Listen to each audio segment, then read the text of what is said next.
I am ready now.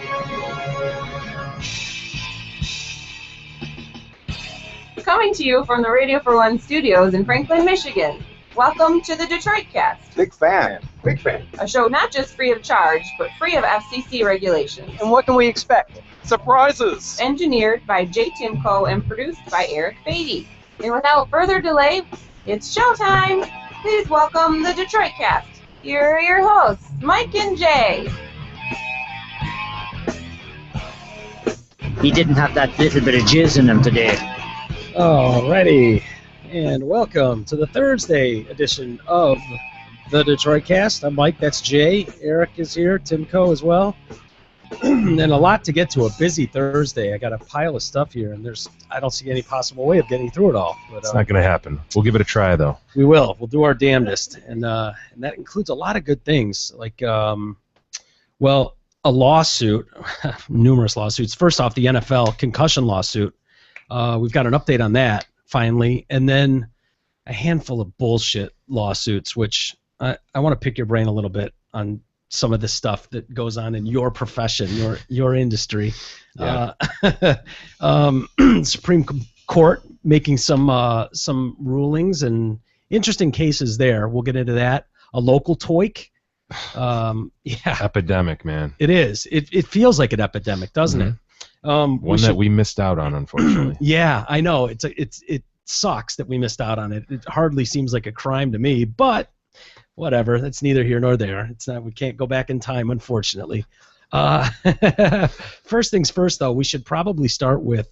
It didn't take but 24 hours, Jay, and yes, I was right. You were right. I was wrong. Yes, and I've just seen too many of these to know. It doesn't matter. The truth doesn't matter. Put that aside when we're talking about Gary Oldman, everybody. Yeah, in his Playboy interview.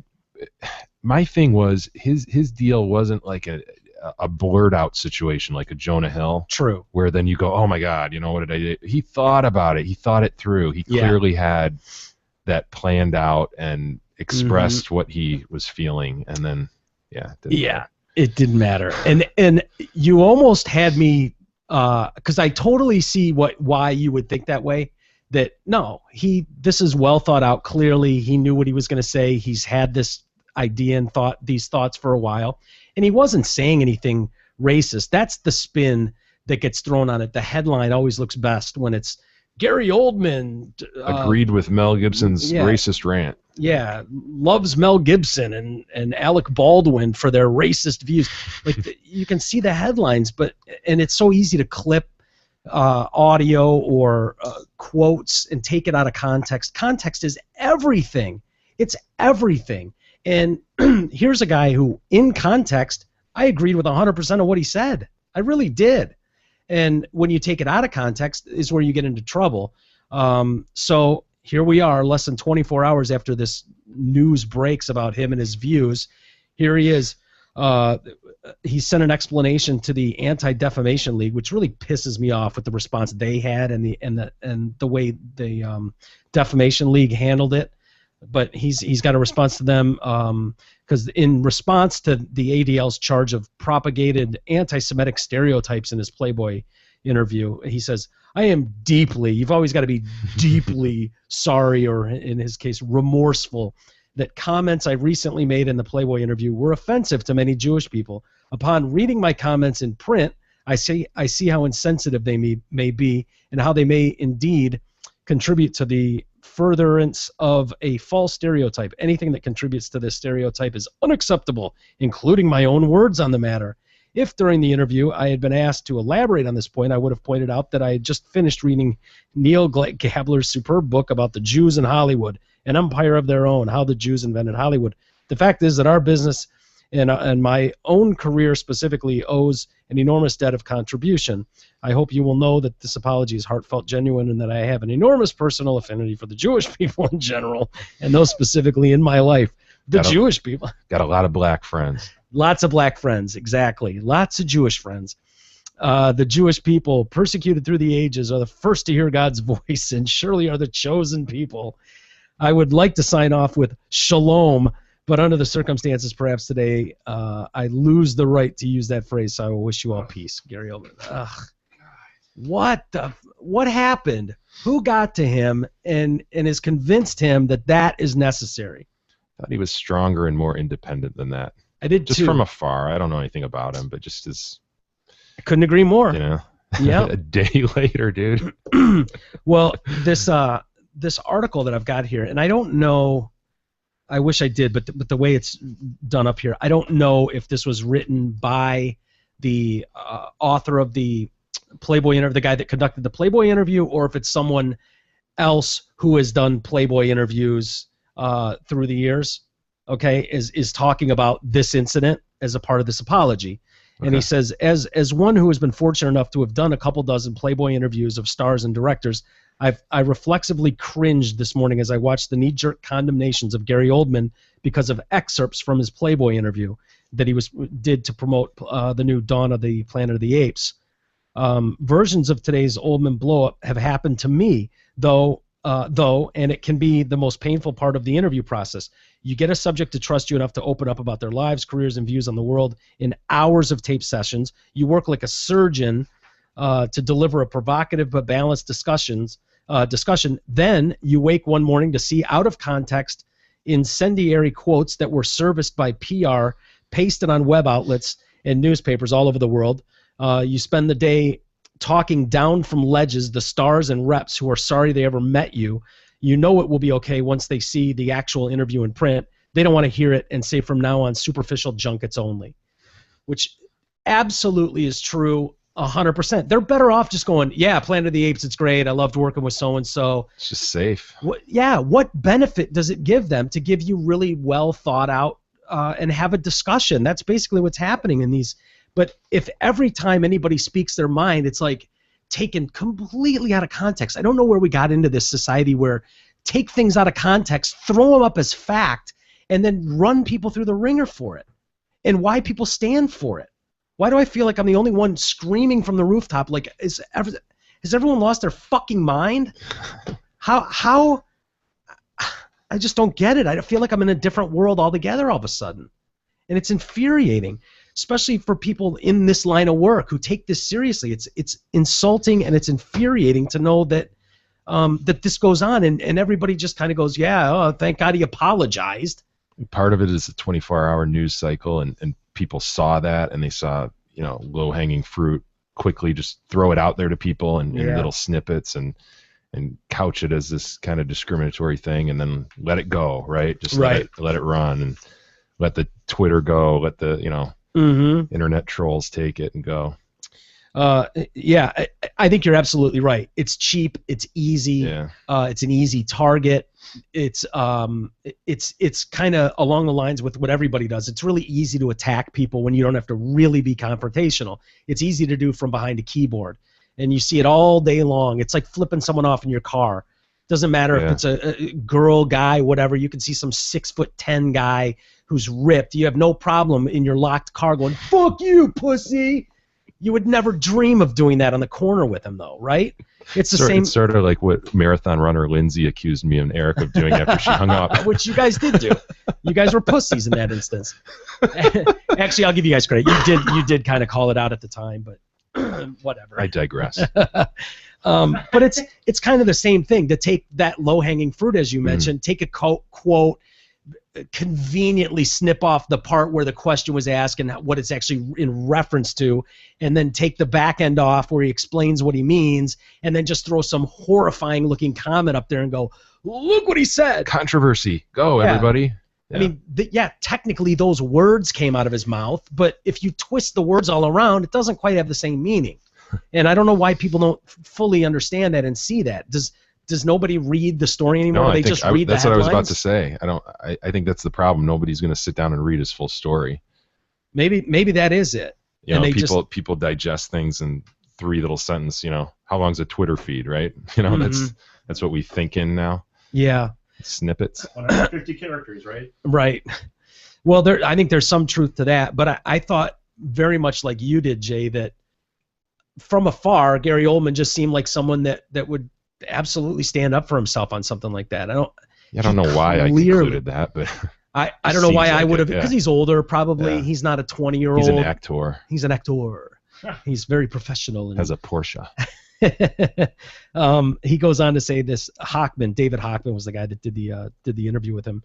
He says his piece has all the earmarks of a good Playboy interview: funny, introspective, an introspective, measured discussion with a chameleon actor who plays at a high level and rarely lets the public glimpse his life. He talks about his insecurities, hating his own work, drinking problems, politics. He skates on thin ice, but doesn't seem to fall through with a discourse about political correctness when he asks why some people get away with saying polarizing things while others are ostracized. It's lively banter, and when he asks, what about the Pope, he answers, oh, fuck the Pope. It plays as a joke when read in context. That line made some headlines, but Ullman, they go on and on how that he said fuck the Pope. I forgot about that line. That's hilarious that they just take that and, oh my God. Yeah, Oldman said fuck the Pope. It's like, really? Is that really what he said? Those were part of the words of what he was saying. If you couldn't tell that was a joke, you're an idiot. Right. And it seems very, it seems not criminal, but disingenuous or slanderous almost, to take it so out of context and throw it up there like fact when you know damn well that's not what it was. Yeah, it's interesting, this perspective from the writer and how much that would suck. Yeah. Like, you gain the person's confidence and trust, and you're carefully putting this thing together, and then you get all these calls from his publicist and him, and what the fuck? Totally out of character. Yeah, they're jumping on you like you did something wrong, and it's like, you don't understand. Imagine how hard it would be to get interviews with people in the future. It's just, you're just tied to it. And then this is what pissed me off, and we'll move on. We won't stay on this too long, but I promise. But the Anti-Defamation League, who said, but they got a side to fight for, and so it's in their best interest for this to be out there and controversial. So this guy gets an email from the ADL blasting and condemning what it calls Oldman's anti-Semitic remarks. The British actor remarked that Mel Gibson is in a town that's run by Jews, and he said the wrong thing because he's actually bitten the hand that I guess has fed him. The ADL says the remarks irresponsibly feed into a classic anti-Semitic canard about supposed Jewish control of Hollywood and the film industry. He should know better than to repeat and give credence to tired anti-Semitic tropes. Mel Gibson's ostracization,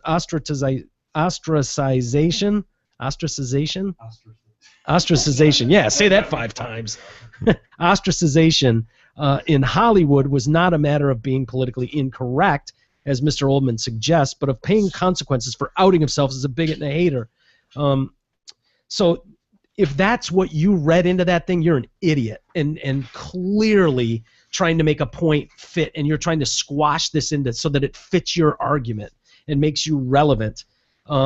So anyway, lastly, his rep, Oldman's rep, responded to those comments by these leagues and all this shit. It's in their best interest for him to be a bigot or a racist. And he comes back and says, all of this, one imperfectly worded answer in 9 hours of interview time. Oldman's manager, Douglas Urbanski, emailed me his defense. I wanted to respond to the misleading headlines that have popped up. By that I mean that Gary does not blast liberal Hollywood. The word liberal is not used by him, nor does Gary in any place in piece or out of it defend Mel Gibson or Alec Baldwin. I have looked at the Playboy interview a few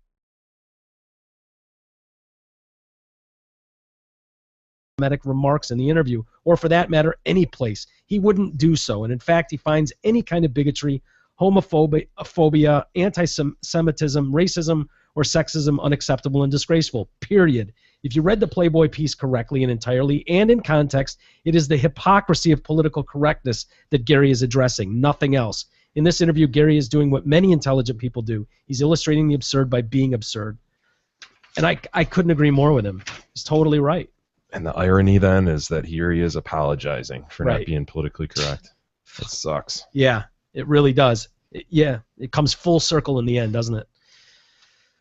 Oh, I can't stress to you the level of frustrated it is, because you can see, especially with what we're doing, if we were to take this to a radio station in today's world, Can you imagine if you're doing like 4 hours of live talk radio a day where you're just doing everything you can to not slip up and say, oh, that's bullshit accidentally. You can see how easy that would be to do, which would cost everybody their jobs, of course. But how easy it would be to take any comments that I've made. You could literally snip words out, sentences out, and make us look like animals. Monsters. And I do that well enough on my own. I don't need people's help. So it's just, at some point it's got to come to a head, though, right? I would have thought it would have happened by now, but at some point they're going to burn the wrong person, or people are going to get fed up with it. You thought that was maybe a little step, Gary Oldman stepping out there and saying that stuff. You thought then maybe there'd be a few more who would lash back and start to be a pushback, but nope. The ADL got what it wanted. Got the apology. Yeah. Well, so it happens. Here we go. It's happened to so many of them, and so many big ones, the biggest of the big, that you figure those guys would come to each other's defense and go, enough already. This is bullshit. Are you an idiot or that stupid that you could take something so out of context and throw it up there and that's what you got out of that? Then you. But what they learned from the process is it's just easier and better to shut the fuck up. See, but that's where I think that they're doing themselves a disservice and a harm then, because in the end, it would be much better to stand up for this stuff and try to stop it instead of just going, oh, the easy way out today, this moment, is to just go, I'm sorry. Yeah. I apologize. It's bullshit. It's insincere. Does anyone believe for a second that any of these people are sincere? Who is he apologizing to? Who's offended? Who's the victim that warrants an apology? If anyone was.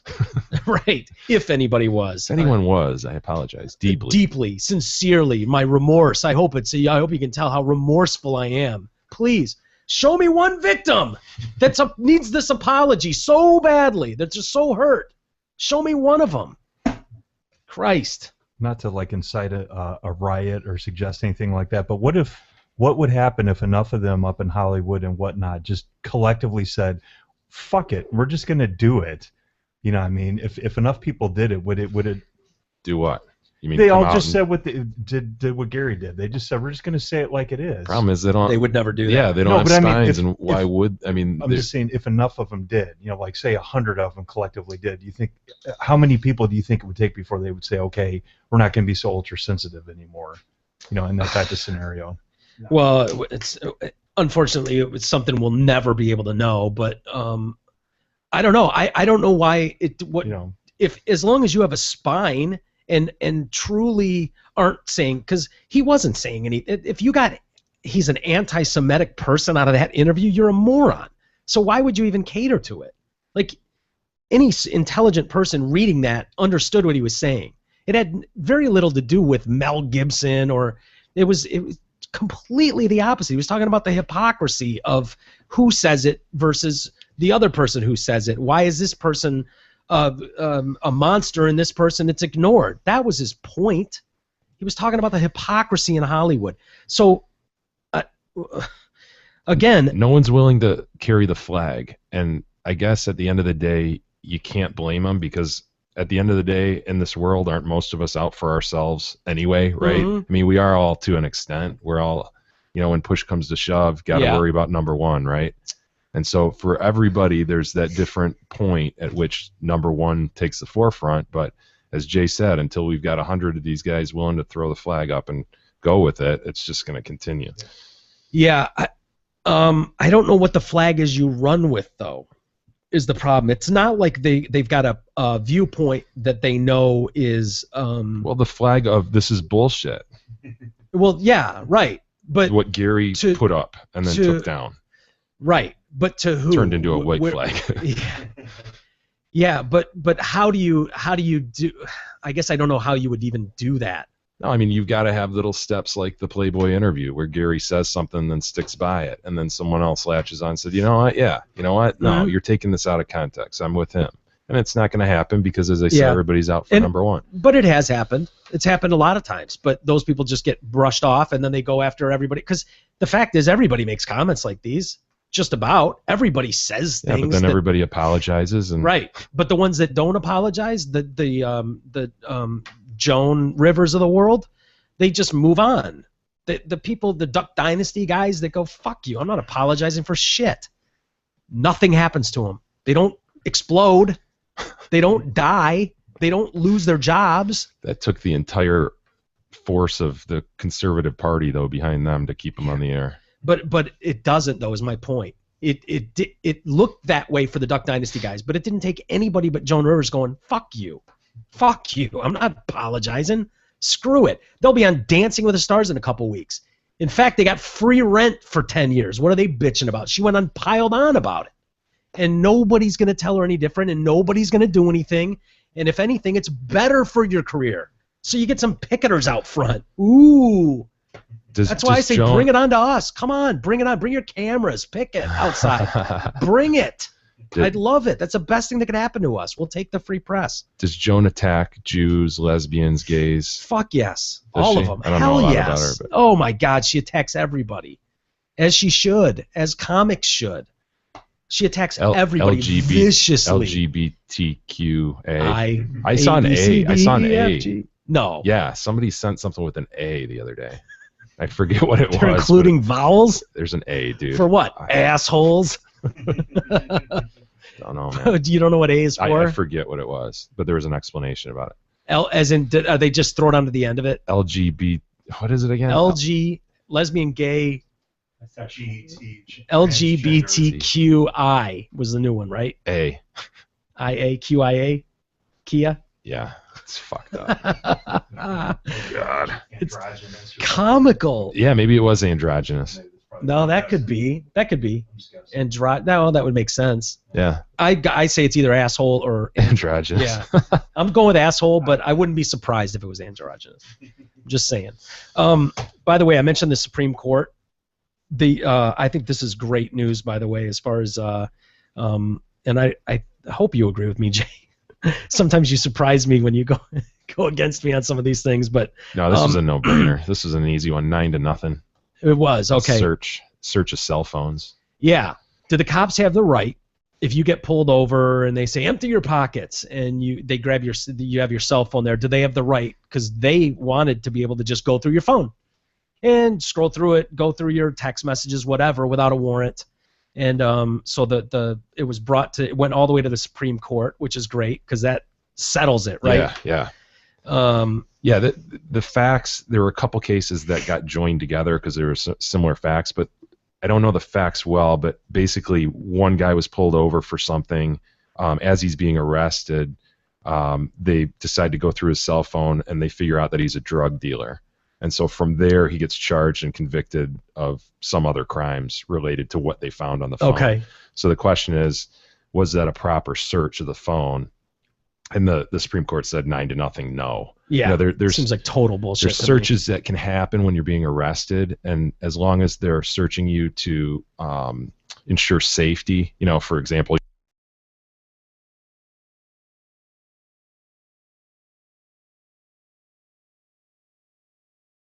house, they seize you, they can search the surrounding areas to make sure nobody else is in there flushing drugs down the toilet, shit like that. Right.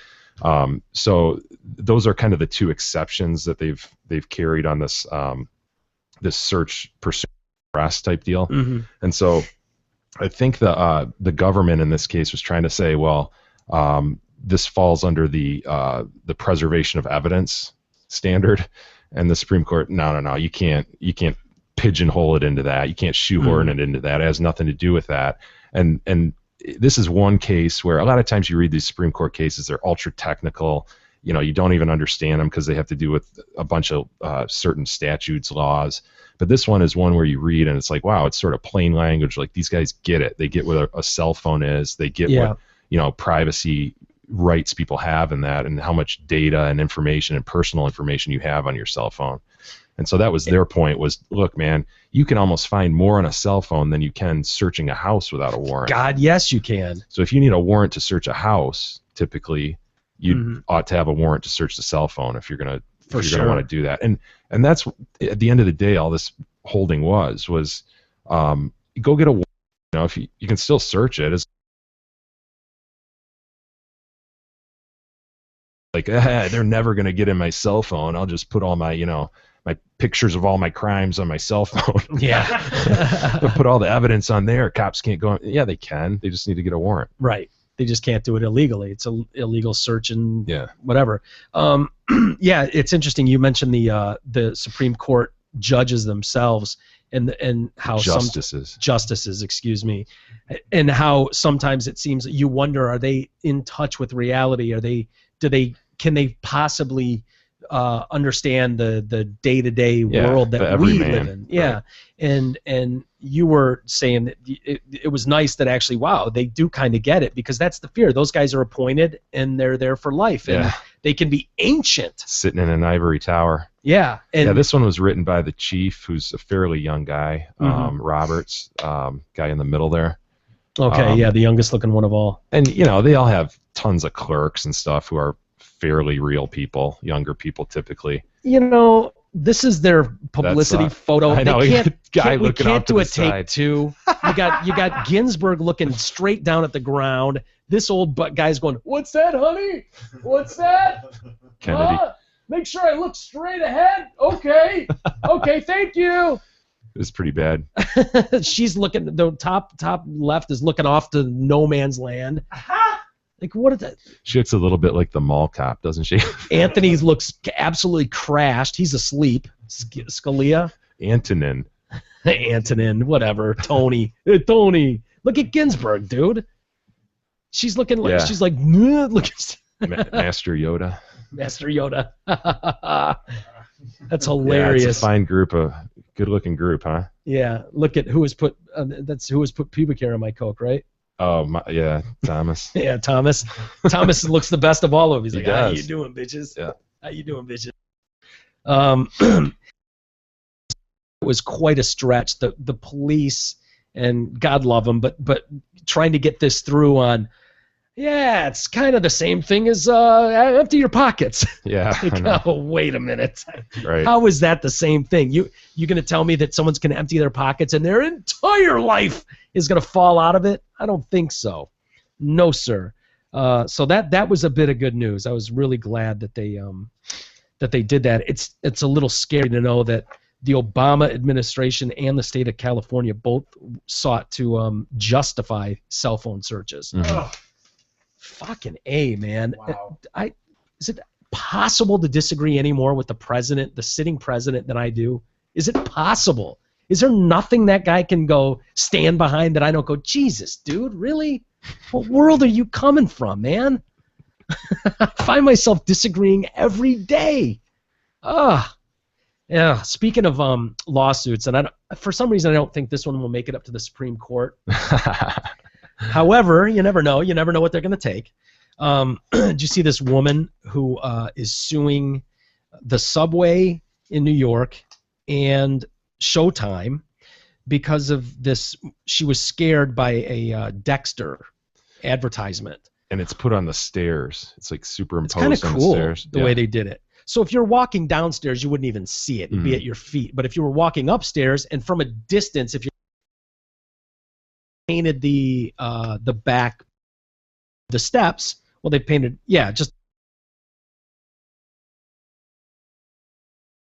dimensional. It looks like a wall, and it's got Dexter. It's basically the promo shot they used for the final season with the cellophane over his face and the. So, and that's what it was, just a promotional thing for the final season. And this woman walks down the stairs. She's with her husband. She realizes, I don't know where my husband is. Turnstile or something, kind of a dope. And he's spinning in circles up there and doesn't know where he is and is lost. And so she's like, where'd he go? And she turns around, and the staircase scared the shit out of her. Oh, my. She trips and falls, breaks her ankle, and is now suing Showtime and the subway people. So is it as she's like walking up the stairs, she says it threw her off? Is that? No, it scared her. She turned around and went, "Oh my God, look at that giant man with cellophane on his face." Suing Showtime. Sue I know, everybody. you see Showtime. That's awesome. I mean, I can't see Subway, but I mean Showtime. I definitely, that is. You aired the show. It's your fault. By the way, slow down on taking that Dexter sign off. Like, when was it? Yeah, it really shows off the year like a year it's ago. It's probably for the DVD release, would be my guess. That's gotcha. probably why. But what a bunch of shit, man. What? No. What goes through someone's mind? I mean, I get it. I know that's what you're kind of getting at here. No, this is what goes through their mind. someone's at fault, not me. It's Yes. never me. It's never me. It's someone else. There was a And day. plus, if there's a company I could sue, then I could get a bunch of money. And it doesn't really matter because that company's big and it's a drop in the bucket to them. Yes, That's what goes through their mind. you're totally right. But there was a day not that long ago, before we got into this super world of sue everybody. There was a day when people would be absolutely, just a little humility would kick in. You'd be embarrassed, if anything, like, oh my God, I am such an idiot. Right. But instead of immediately, every time anybody fucks anything up, who can we blame? Who do we point the finger at? God forbid it's pointed at me. We all know I'm faultless. She trips and falls and is going to blame a television show because of the promo poster. That's absurd. But the problem, I think, is there are always lawyers who will take these cases. Yeah. Contingency. That's the problem. So you've got Meaning- a chick who completely. Right, she doesn't have to. They don't have to. Right. She doesn't No, get I anything know. right. Okay, yeah, I want him to Oh, explain. you're it for- asking your courtroom correspondent? Right. I just I wanted you to just further explain for the Yeah, listener. what that- contingency fee means that a lawyer will take the case and say, hey, look, you don't have to pay me unless hourly. we win. If we win, I take 33 1/3%, and you walk away with the rest. So they've got no skin in the game. So they're like, yeah, run with it, lawyer. Do what you got to do. Mm-hmm. And they might charge them for call go along in the litigation, like, hey, I got to take this deposition. You got to pay me. So it's fairly minimal. But nothing comes out of their pocket except for small costs. Yeah. So why not, right? Why not? Mm-hmm. And most of these lawyers aren't. Then they're able to just kind of cherry pick. They get into work in the morning and they go through their machine and they have a bunch of people going, oh yeah, I tripped and fell, and oh yeah, I fingered my own butthole. Can I sue? Can I sue the makers of Band-Aids because I lost my Band-Aid in my ass? Well, it's a super tricky game for lawyers because they don't have a steady stream of income when they're under that business model, but they have things in the pipeline. So it's a tricky thing for them. And What do you mean exactly? Well, if they're waiting for their 33 1/3 at the end, it could be years before they get that. Oh, okay. So they've got to have certain cases going and certain settlements about to happen so that they can have money churning in. And it's a lot tricky than, for example, what I was doing. I was billing by the hour, so you just had you knew what you keep billing, you pretty much know what you're gonna earn during the year. Right. But yeah, dude. So you have this chick who lacks any sort of athleticism or ability to stand on her own 2 feet. And so she blames someone else for that. Goes to some lawyer and. Either the first lawyer she calls takes it, or he puts her in line. It's a long line of referrals. Oh, okay, no, you know what? I don't handle that type of stuff. I don't do that, but call this guy. I don't handle morons. So, but I know some bottom feeder who does. Yeah, and it's funny, man. In the business I was in, you knew once it got to person X. Lawyer X. Holy shit, this has gone through like 40 lawyers already. I know for a fact because this dude is the bottom feeder. Which means judges know that too. Oh, yeah. They have to just go, oh, yeah. God. Clients know it, This judges guy. know it, everybody knows it. Oh, Counsel Fady's here. Whoa, okay. Boy, oh boy. This ought to be fun. Yes, counselor, please go on with your case there. Well, my lady, she saw a sign and she tripped and fell, Your Honor, so... Judgment for the plaintiff. Yeah, dude. How so dare you, Showtime? Nothing changes until there's skin in the game. Well, that's it just continues until that person is on the hook for something. Yeah. And it's so hard to get costs from anybody. It has to be so frivolous. And your client, as the defendant, my client, for example, a corporation would have to jump through so many hoops to try to get those costs and prove that it's frivolous that it's almost just like.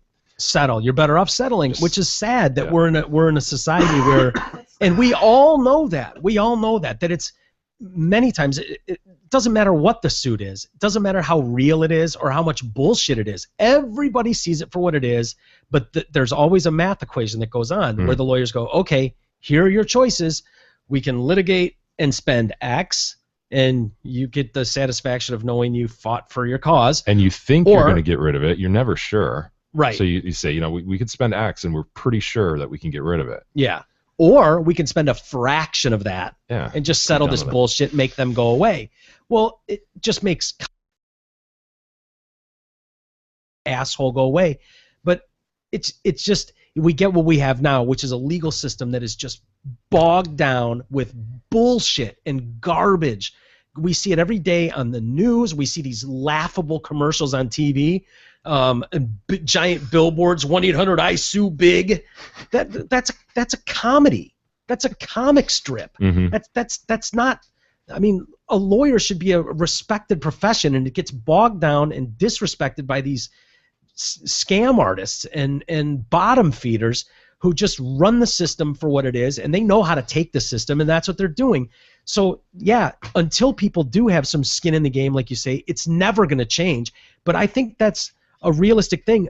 What I don't understand is why nobody addresses that. Nobody talks about that, because if you made it so that every person who filed a lawsuit, if I'm going to call Jay and say, Jay, I want to take a lawsuit up against Eric because he's a jerk, and I want to sue anybody who's a jerk, it costs you $1,000 to take that case on. Win or lose, maybe you get your money back, maybe you don't, but it's costing you $1,000, and it's not something that by law the lawyer can go, yeah, well, if I win, we'll cover the $1,000 out of that. No, you need $1,000 to proceed. Do you know how much frivolous crap would be thrown right out the door before it would never get started? On the other side, a lot of people would argue that's un-American, in that you're throwing up a barrier to the little guy, that even the smallest of small ought to have an open door to the courthouse to, argue where they've been wronged. So that would be where you'd have a stop to that. But I completely see your point, man. Believe me, I was on the right side of this for many years, and where you were just defending bullshit it was cases. Sickening to see, yeah. And here's one for you. And a colleague of mine at the firm I was.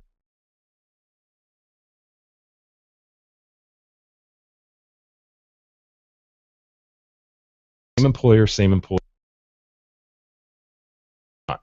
Okay, and he would issue, they're called interrogatories, where you're asking the other side to answer questions under oath, and it's after you file a lawsuit, you can take depositions, issue interrogatories, ask for documents and shit. Mm-hmm. So he was issuing these interrogatories, and they were like, they were asking his former manager, list every person, man, woman, child, she-male, who you have had sex with.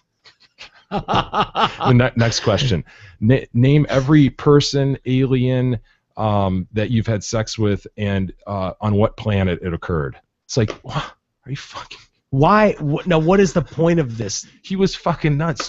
So my colleague... So you mean not his lawyer, he himself? He was representing himself. Oh, of course he was. So my colleague had to, go through and file, something with the court to appear in court and represent our client to get him out of this asshole. And it became very clear to the judge very quickly that it was bullshit, and he ended up whacking the guy and issuing costs. Yeah. But the point is, I mean, you've got to go to court and do that shit. Yeah. And it's hard to get costs, even in a totally frivolous situation. Wow. That's scary, They're man. walking amongst us, dude. I say it again. So this guy would repeatedly file suit against his company? Yeah. Why wouldn't they just fire him? They did. They had fired him, and this was... And then he would just go, a year later, all of a sudden he'd go, oh, by the way, yes. I have another lawsuit. Yeah. Did he ever get anything, or was he just he ended up having judgments against him for costs. Wow. It's amazing. Scary. They're crazy. It is, dude. Well, lastly on this subject, the even scarier part about this that I didn't mention in that story, usually you tend to think of people that are looking for those suits, that are going after those lawsuits as just the losers of the world that are I tripped and so I'm looking to sue everybody. Yeah. You think of people that are just broke and hard up, and so they're looking for any angle to win judgments where they can. They're the same type of people. In this case, this woman and this guy was an ambassador to what country was it? Was it Nigeria or something? Oh God. Could it have been? Could it have been? Maybe. Oh, here it is. No, Gambian. Gambia. So Gambia, yeah. So you're talking about someone who, and I don't know, I mean, what really what you means. have to be a Gambian ambassador, but at least educated and somewhat. Someone put you in that position. You're a diplomat of sorts. Yeah, and maybe that's laughable, but in title alone, you would think that this woman, I won't even try to say her name, and the Gambian ambassador. Oh, that's so funny. Oh, Hey man, God. real quick on the Nigeria thing. I just mentioned Nigeria. What the fuck is Good Luck Jonathan doing about these 300 girls? Dude, come on. The games are going on right now. Let's Yeah. wait. Give it a month, man. Give it a month. Big game today, Jay. Girls that we about with such concern a month ago. He's like, you guys are still on that? Christ, We've man. got games to win, Yeah, man. he's got his GL Jonathan jersey on. Number and- 69. Oh my. Speaking of money, big money, and I wonder if this will end up getting to. I don't think this ever got into anywhere like lawsuit. Well, doesn't that fall into the category of what we were just talking about, though? The KFC hoax? Yes. Okay, wasn't that? I mean, aren't we seeing that the grandmother was pushing this thing that just wasn't true? Well, that's the way it looks. I don't know if we know that for sure, but it sure looks They had a like that. lawyer commenting already. What the fuck, man? What do you mean? Well, I don't know if I saw that. Remember part. yesterday we saw a comment from a lawyer for the family. And we were Oh, like, what? yeah, A yeah, lawyer yeah. for the family. That's right. That was the first day. Yeah. The lawyer was. Yeah. No, you're right. Do we? I have a lawyer. Because I think the grandmother went and threw this allegation out and went and got a lawyer to sue KFC or get the publicity out there that KFC did this to her. And so now we're finding out 100% that Right. that was not true. Yeah. For 100%. She wasn't even in the store that day. Wow. And this goes. I was gonna say. Fucking I'm assholes. glad you went into this story next because this goes when what you were saying about the idea of the peer pressure on companies. Because before this came out, such bad press. Oh my God, how you could do this to a little girl. So KFC came out and said, we're gonna give $30,000, Yeah. towards the surgery. Yep. And now they kind of come out and said, well, we're going to do it anyway because I think, you don't want to be like the kid. It Even kinda though your sucks. grandma's a bitch, we'll Right, do it yeah. anyway. sucks, And but a the- psycho. But the point is, like you said, that idea of having to give. Well, now if they were to say, well, we're taking it back, your daughter wasn't even in there, then it's like, oh my God, KFC. Yeah. First they said they were going to give money to this kid, and now they're not going Yeah. to. It's legalized extortion, man. Yeah. But it doesn't it matter. is. It doesn't matter that it wasn't true anymore. The Right. point is now KFC Yeah, is we- given 30. Yeah, their Yeah. hands are tied. And we talked about that yesterday. That they were saying no matter what, whether we find out in the end that this was bullshit, hoax But they or have not, to. we're giving $30,000 to the girl. But yeah, how is that different than extortion? But the difference is, I don't think people would have faulted KFC if they said, "Get the fuck out of here! Yeah. I'm not paying $30,000 to her now. You kidding me? We should file I would charges love it. against her." I'd start eating at KFC more often if I heard that, honestly. Really? Yeah, fuck yeah. Um, Just because it's ridiculous. no, I know. I was saying really. I yeah. agree with you. Oh, okay, gotcha. Yeah. Gotcha. I thought, my bad. But the story, the update on this today, that they also, outside of that $30,000 that Eric mentioned, they had that website Oh, yeah. doing the GoFundMe, trying to raise funds for her. I don't know if it was for the surgery, I guess, or just in general. They've cut off. Awesome. They've cut that off. Yeah. Because the That public should go was so back, by the outraged way. and Yeah, because now that the story's gotten Yeah. out there and the gig, Gotcha. the jig is up or whatever, how that says. But they raised more than $135,000. So where does that money go? Does That it? money should go back, man. And I think it will. Well, it Not to be depends mean, how. I mean, I get it. For this girl, I feel bad, of course, but Well, I don't know how GoFundMe does their stuff, like a Kickstarter campaign. Say you've got we're trying to raise $150,000, oh yeah. and we've got 30 days to do it. If you don't hit $150,000, all those people get their money back. yeah, that's right. So you have to hit your goal and beyond in order to get that money. So I don't know how GoFundMe works. If they had a certain amount they were trying to get, if they already hit that number, if that's the way it works, I would say that money is gone and to them. So if that's the case, think about that, folks. A stunt like this, a faux fraudulent FC, they end up giving you $30,000 and then you pocket $135,000 on top of it. and we're just going to From trust you to sympathetic people? actually use the money for her surgery, right? I mean, if it's going to her surgery, great. The little girl is But it's still, marked the up. problem is it's based That's not on- a hoax. Yeah. She's really hurt. But, yeah. That's true, but we're to trusting me, these bottom feeders to But actually why not just start use doing the this money. more often? Why not yeah, just start? I think it sets a scary precedent. Yeah, definitely. What's to prevent anybody else from going, hey, the same thing? Because it's like the work you specialized in, Jay. It was very easy to go after a big company because they can afford it. That's the biggest reason people do it, because they know you can afford it. whether it's McDonald's or They can't, though, KFC. But that's what they think. Yeah. You're KFC. You've got thousands of restaurants all over the world. You guys are Your Yum Brands. It's not just KFC. Yum it's Taco Brands. Bell. It's Long John Silver. yeah. Been there recently, right? No, sir. Are they still even around? I haven't Yeah. even seen a Long John Silver. No, they are. They are? I only know because Pizza there Hut was too. one. Pizza Hut is Yum as well. Really? I've never heard of the Yum brand. Y-U-M exclamation mark. It's actually Yum. Seriously? Yeah. That's their official name. Yum Brands. I've never heard that in my life. I've Yum! never heard of Yum. Yeah. Wow. Is there like a Tom Yum somewhere? I'm Joe Yum. Oh, well, I want to know. Can we keep tabs on this story? I want to know what happens to that 135 grand. I've got a folder. I developed a folder for this. Good boy, Eric. Yeah. I Good only boy. researched one of them today. I had 3 yesterday I was given, and I only researched one of them. That's okay. Actually, I thought this was in the list, so I counted it. So I counted that I did too, because I thought this was in Look the at list yesterday. He's proud. He is proud. He's got a folder going. Timko, Job, you taking Eric. notes over there and learning how to do this from Eric? Where is it? Gee, I better Here it is. It says astronomy on it, but it's for the cases. Astronomy. It's for the cases. How long ago did you have an astronomy It class? was back from OCC a few years ago. When you were sitting in your Can car? I see how you wrote astronomy on there, please? Well, Again, it doesn't like a really- It 2-year-old. doesn't really even have a Y, but I know that's what it was. He started really big, a huge A, big S, big T, R, and then he realized he Oh, only had no. about 3 more inches of space, and so it turned into astronomer. Well, it Astronomer. looks more like he's a Houston Astros fan, if anything. That is what Do happened. you see that, Timko? It I started saw it running. when he held it He was up. a little yeah. overambitious. It's just Hey, a but the mess. point is, Can I we have hold a- that up to the camera Yeah, and but- show people watching? Point is, I have a folder though. It's ready to go now. The stories are in there, and I will be keeping track of them. Well, our astronomy folder, of Right. course. I need Why to write- wouldn't we? I need to Hold write- on, Oh, sorry. Dick. I need to write in on one or like in No, you and don't. done or. On one I'd leave side. it like that. We're Astros fans. No, I meant on this side. I need to have like done. Oh, and in and out. Look at that. Oh, One yeah. side. Wow. So It's Eric, thinking. on your quest Thinking. to fill up that folder and follow up on the story, do you already have the grandmother's name? What? No. Yeah, I don't. boy. Okay, take I'm your not time. I'm not going to get into details. I'm just going to tell you whether like this one. All I needed to do on this one is decide whether it was a hoax or not, and I just came in today and knew that it You was. knew it was. Good So, job. I did a good job. You win. Oh, and then the wood chipper guy. I got the wood chipper. That still looks real. So Yeah, far, but I'll I texted him today. I'm like, dude, track this down. I'll Is be this a keeping hoax a or daily not? report on the wood chipper Yeah. guy. Why That's- do you it's still just- think it's It's just so fake? fishy to me, yeah. Yeah. By the way, remember over the summer? I think it was over the summer that the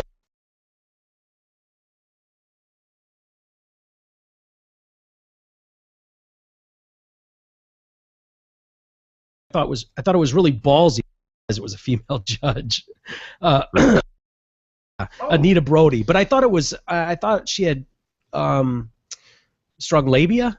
I thought it took labia to Took some Majora. took some big majora. She's got a Menorah. meaty majora. Majora, yeah. Yeah, Nice vulva. strong vulva. I thought it took quite the majora to stand up and go, wait a minute, guys, I don't think this pot is big enough for years down the road to pay off settlements. Yeah. That took majora. It It did. That wouldn't be easy to stand up to all those people and have the majora necessary to say it's not enough. We don't know. I need to look at this some more. I need to do some more research. I need to get my Eric Fady on this with me and look into this some more. Yeah. Keep tabs on this, make sure it'll work. Well, she's come back and I guess the NFL has redone that what they had drawn up before, which was like $675 million, Yeah. right? Yeah, there was a cap on that at $675 million. Well, they've removed the cap, which is good news, meaning that these players, if they're injured, they'll cover their costs and all that stuff. Is it how many players? As many as 20,000 retired players. Yeah. You figure there's only a couple thousand playing at any given time. A lot of them die off, so they don't count anymore. And at any given time, there's 20,000 still alive, right? They could potentially need benefits. So they've got this revised settlement agreement was filed in Philadelphia. It also eliminated that barred anyone who gets a where was it? I lost my place here. A concussion, damages from the NFL so anybody that gets concussion damages from the NFL, they can't sue the NCAA or amateur football of that as well. Oh, okay. But I don't know, why would they care to play or other amateur football leagues? I don't know. Does that make sense maybe to they you? chipped in. Maybe they maybe. chipped in under the, with the stipulation, if we chip in, you got to get this capped for us or cut off for us. Oh, okay. We'll throw in $100 million, but but not, you got to not unless you get it. Okay. Put a stop on it. That makes sense. Let's see. More than 4,500 players have filed suit, including the likes of Tony Dorsett, Jim McMahon. The original settlement included $675 million for compensatory claims, $75 million for baseline testing, and $10 million for medical research. The revised settlement eliminates the cap on overall damage claims, but retains the payout formula for individual retirees. So a young retiree who gets Lou Gehrig's disease would receive $5 million. A 50-year-old with Alzheimer's disease would get $1.6 million. An 80-year-old with early dementia would get $25,000. Isn't that crazy that someone's sitting down and figuring that? Yeah, the whole math formula equation. out. God, it's grim, It is. But if you're 80 years old and you're starting to get dementia, you've won. Right? You've already won. Now you get $2,500, $25,000 bonus. I don't know. We're talking Don Sterling here, and he's not happy with $2 billion. So that's true. Well, $25,000 is what he'd get. He doesn't have to pay it. So yeah, but he'd demand more. Oh yeah. I demand more. I want more. This is an injustice. I want juice along with $25,000. Despite the hurtful things I did. And I want those people to bring it to me. Those. I want those people over there. Can the Negro bring me $25,000 and some juice, please? I said, Negro, bring me some juice. Yes, we did it. We turned an NFL discussion into Don Sterling. Yes. I'm sorry. You're that was welcome, very everybody. Hurtful. I apologize for the comments that we made. I don't know why that man over there made me do it and go into Don Sterling. It was very hurtful and mean what he said, and Jay made me do it knowing that I couldn't resist going into this. He's one of those people.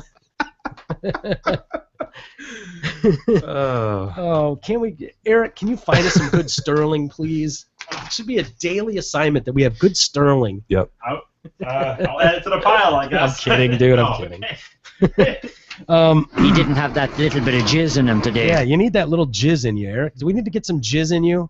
Timco, would you put some jizz in Eric, please? Could you get some jizz in him immediately? I think I have Get him going, for Christ's sake. A little bit of what? Never mind. Jizz. Jeez. I already got rid of some earlier today. You unloaded jizz today? Yes. Christ, Eric, you've been low on jizz all week. What are you doing unloading jizz? I unloaded some right before I came over here. Weeks. No, I No. watched. Yeah, I doubt After it. you jizz. Mike, the handling paperwork that he's handed to both of us, Plus I got sure you know that paperwork has been in contact with his hands, which have been in direct contact with his dick.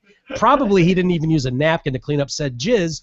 Probably on his hands as well. Are we still talking about energy? I don't think. Eric, go to the corner. Turn around and face the wall. We should make it, when Eric gets here, it should just be like, okay, we all have to stand around. The three of us have to watch him wash his hands. Yeah, right. Just stand there. You're not done. It's all the same. Two solid minutes of scrubbing. Seriously, how many door handles and such that we've all... I have washed. Damn it. I washed my hands. Eric before I came over Seed. here. I will admit to that. I washed my hands before I came over. His retarded swimming seed, swimming in circles. Wants to go back in his dick. It doesn't just real slow moving. Jizz. Christ, Eric. Jeez. You what? Jeez. Jeez. Say what? Oh God. All right. Well, on that note, why don't we take a quick break, and we'll come back and we'll talk about the guy that started the whole. Well, not started it himself. Didn't start the jizz comments, but had a little too much jizz in him, I'd say. He needed to unload a little jizz because the biter and what they're going to do about that. Seems like they're moving quickly, and we've got lots of other stuff too. A local toy we said we'd mention, and interesting new movie coming out. We should discuss Yeah. the details of that as well. We'll do it next on the Detroit Cast.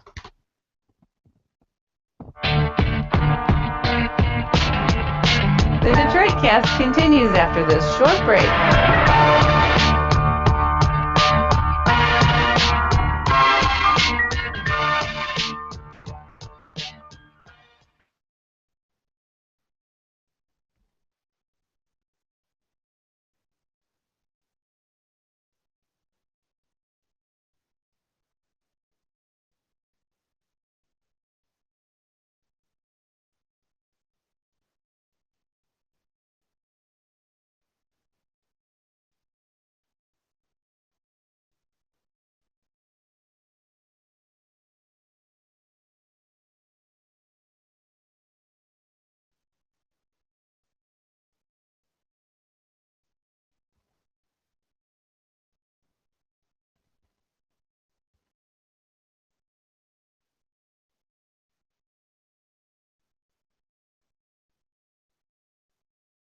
Passes, you could notice that he just didn't have that.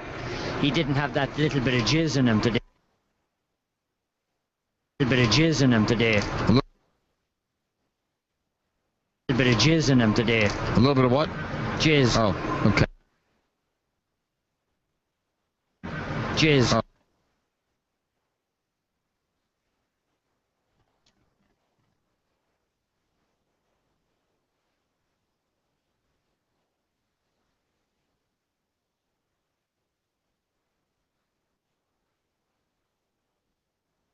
Jizz. Oh.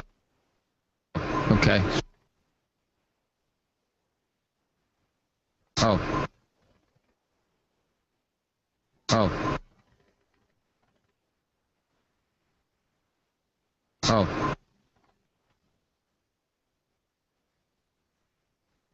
Jizz.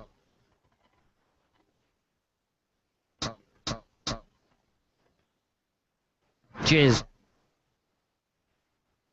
Jizz.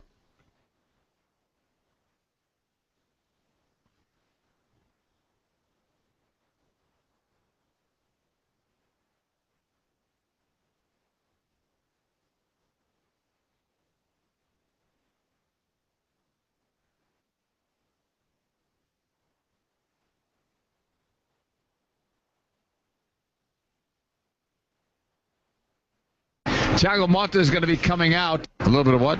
Jizz. Oh, okay.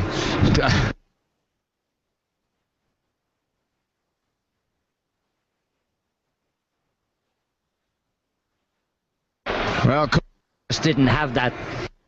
a little bit of what? Jizz in him today. A little bit of. Okay.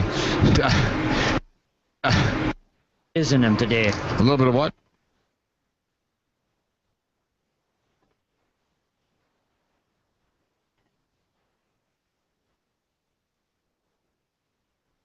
A little bit of what? A little bit of what? Jizz. Oh.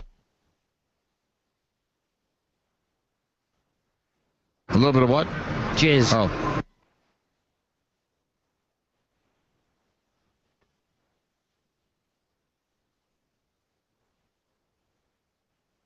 A little bit of what?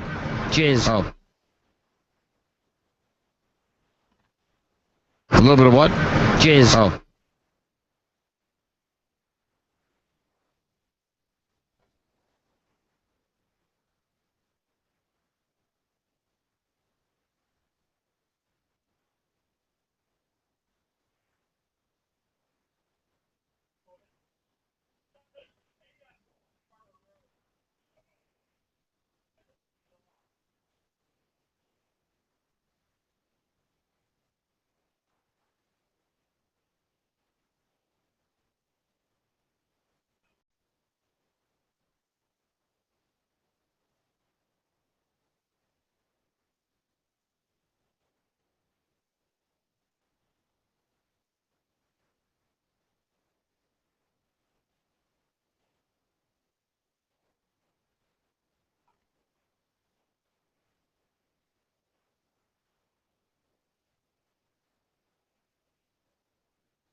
The Detroit Cast continues now, bitches. Here's Mike and Jay.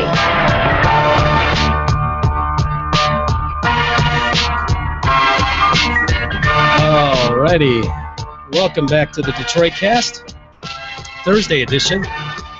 Mike and Jay, and a few things to get to here. And yeah, FIFA collecting information right now regarding Suarez. Luis Suarez, who bit the defender in the Italy-Uruguay game yesterday, or 2 days ago. Yeah. There's an investigation, an ongoing investigation. Yep. Dude, rewind the tape. Play. Yeah, play. Bite. What more is there to dig? And I mean, what do they possibly hope to find that is not already seen by, I don't know, 50? Its disciplinary committee is still collecting, as if they gathered some good information, but we're still collecting more. We want to get everything here. Some follow-up things came to mind. Yeah, they want to collecting information to assess the matter of his biting the shoulder there.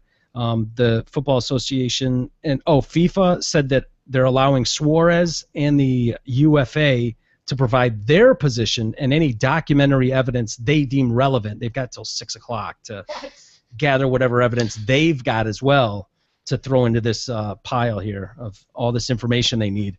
We really cannot anticipate what could or could not happen. As soon as we have an update, we will communicate it.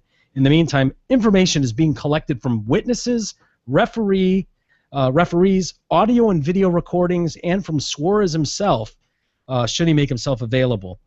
They called the disciplinary committee completely independent and added that the committee will decide whether his past biting incidents will be considered in any potential action. Why wouldn't it be?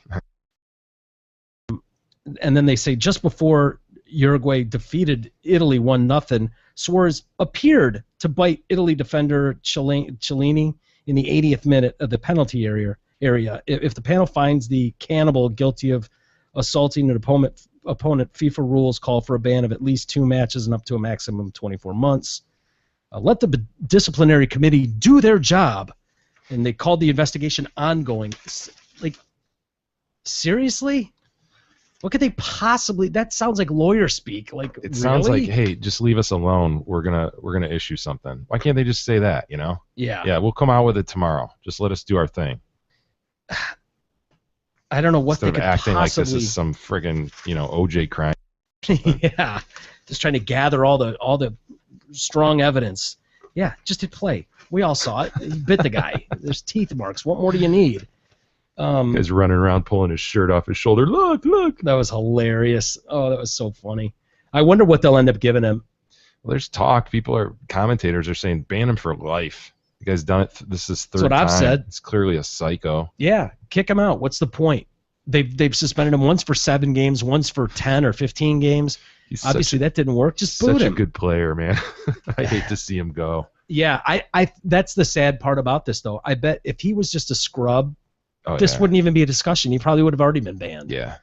But just shows there's different rules for different people. But anyway, yeah, I can't wait to see what their findings turn up. Watch them come up with some completely different thing, How funny would that be? The joke's on us. It turns out, oh my God. Did you see this one, by the way? They've got, and we all need to be on the lookout. They've got a sketch out for this porta potty bomb suspect. Some assholes putting bombs in porta potties. Honestly, if I told your daughter what is she, 15? Or is she 2? How? 5.5. 5. Okay, I didn't know how old that was. If I said, hey, can you draw me a guy with a baseball hat? I think this is what she would draw. I know. Seriously. It's pretty bad. It looks like a 5-year-old drew it. But they've got this police sketch. It was just released this week of this suspect in a bombing that injured a woman inside a porta potty. The woman was injured at a park on this last Saturday, after a device exploded inside the toilet. A couple more of them blew up, too, in mailboxes near the area. There was no wick. There was no smell. Well, I beg to differ. Inside a porta well, speak for yourselves. Have you ever been in a porta? Said the inspector without a nose. So it had to be something that was chemically reactive. I just happened to be at the wrong place at the wrong time, she said. The park was reopened later. No one was hurt in those explosions. Bomb squad officials said the explosive devices were likely homemade using chemicals that are available at grocery stores. They believe the 3 incidents were related, but this lady saw a teenage boy leave the porta potty just before the blast. So I do have some audio of it. So he's probably, in all honesty, yeah, go ahead. Sorry. Yeah, no, you could say it. No, he's probably not trying to blow anybody up. He was probably shitting his pants when he saw the lady go in. You know, he's probably thinking, I just want to blow up a porta potty. It'd be sweet, like right? the mailbox. Exactly. Yeah. And then he sees the lady going in. Oh shit! Hope she's doing number 1. Get out of there quick, lady. Really, you know? Yeah, I do have some audio. I want to warn people. It is disturbing. It's rather graphic, and but I think it's important to play stuff like that, just so everybody gets a grand picture of things and how serious these incidents really are, because they are serious. But yeah, you got the audio there? Oh. Oh. Mm. Oh. Oh. Oh. Oh. Oh, wow. Finch, Jesus.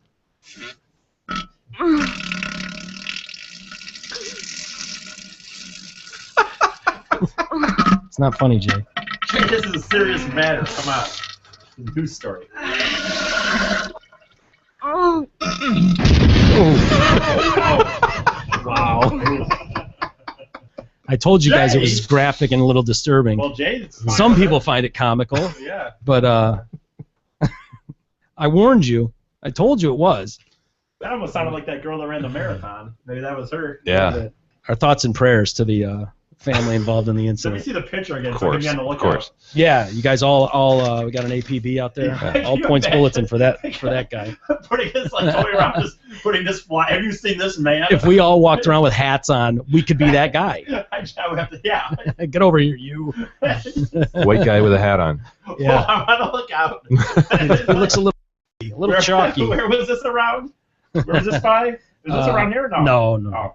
Thank Or God. Oregon. Mm. I'm gonna drive up to Oregon and just walk around to people. Like, have you seen this man? It's your next assignment, Eric. There you go. Oh, if you pay me to go out to Oregon, I would do it in a second. No, we're not paying you. Oh. Yeah. There'll be Just no go to money. Oregon. There'll be no money exchanged. I'd mentioned a new toy. We got a local toy. Dude, this is unbelievable. I wish I could say she's gross, but nope. Former teacher at Ware Bishop Foley. See, senora. Me gusta. She's cute. If you were 15, would you? Are you kidding me? Anything with a pulse and a vagine at 15 works, right? But yeah, as you say, former Bishop Foley, Spanish teacher, has been charged with having a sexual relationship with, as mentioned, a 15-year-old. She's 29. Ronk has been charged with 5 counts of first-degree criminal sexual conduct. She engaged in multiple sex acts. Alleged.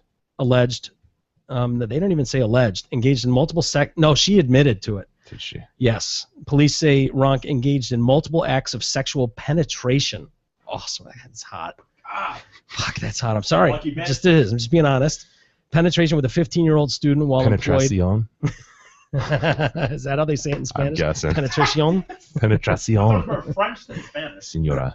The encounters occurred in Ronk's classroom at the school. Oh, Ronk. God, that's so hot. Ronk. Doesn't Ronk sound like a meathead football player? Yeah. Yeah, Ronk. Yeah, Ronk on the hit. Yeah. Police began their... Larry Ronk. Larry. You think it Larry Zonka? Oh, yeah, maybe that's where it's Larry Zonka. Larry Ronka. Police began their investigation into the case in May when parents of the student and the president of Bishop Foley filed a complaint at the Madison Heights Police Department. Ronk turned herself in June 25th. She's been ordered to wear a GPS, due back in court on the 9th. Yeah.